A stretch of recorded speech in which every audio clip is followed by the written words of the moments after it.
Mauro, déjà, ça fait quoi d'avoir cette coupe-là? Mais au moins faire le transport sur les Champs-Élysées avec la coupe, c'était une émotion immense. Mais je vais juste la garder au chaud pour Tadej plus tard. Mais elle représente quoi? Elle représente beaucoup parce qu'il y a derrière beaucoup de passion, beaucoup d'efforts, beaucoup de travail, beaucoup de sacrifices de ma part, de ma famille, de tous les gens qui ont cru à moi, surtout les sponsors, les pays des Émirats et surtout la chance d'avoir un champion comme Tadej Pogačar dans l'équipe parce que c'est vrai qu'on l'a découvert, c'est vrai qu'on pensait qu'il était bien, mais c'est vrai qu'il est beaucoup mieux de tout ce qu'on pensait. Et puis c'est grandiose d'être ici pour la quatrième fois avec le vainqueur du Tour. Vous venez de dire qu'une quatrième fois, il faut rentrer maintenant dans le club des 5?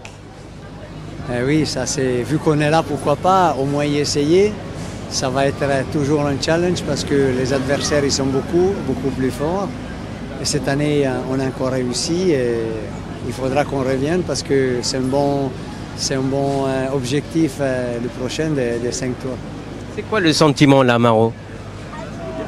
C'est un sentiment de joie intérieure et de paix parce que c'est quand même quelque chose qu'on a mis tellement de passion dedans que ça me donne de la joie à moi-même parce que je vois la joie dans tout le monde, dans cette équipe. C'est une famille, ce n'est pas une simple équipe.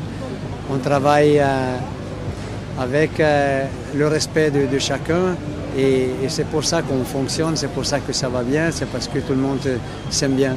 Et voir que tout mon staff, non seulement les coureurs, les sponsors, la famille royale qui sont arrivés aujourd'hui ici sur le champ, nous féliciter, c'est quelque chose de vraiment immense. Peut-être aussi, c'est pas trop la peine de le décrire, d'essayer de l'extérioriser parce que c'est tellement immense, personnel que c'est assez fort. Vous l'avez dit, Tadej l'a dit, c'est peut-être le Tour de France le plus difficile à gagner parce qu'il a été attaqué de toutes parts, à droite, à gauche, etc.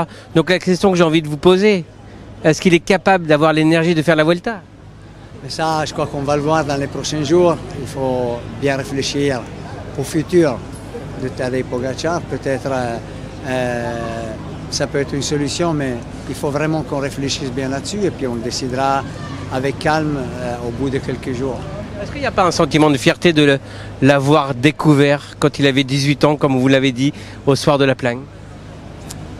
Ouais, c'est pas mal. Merci Mauro. Merci.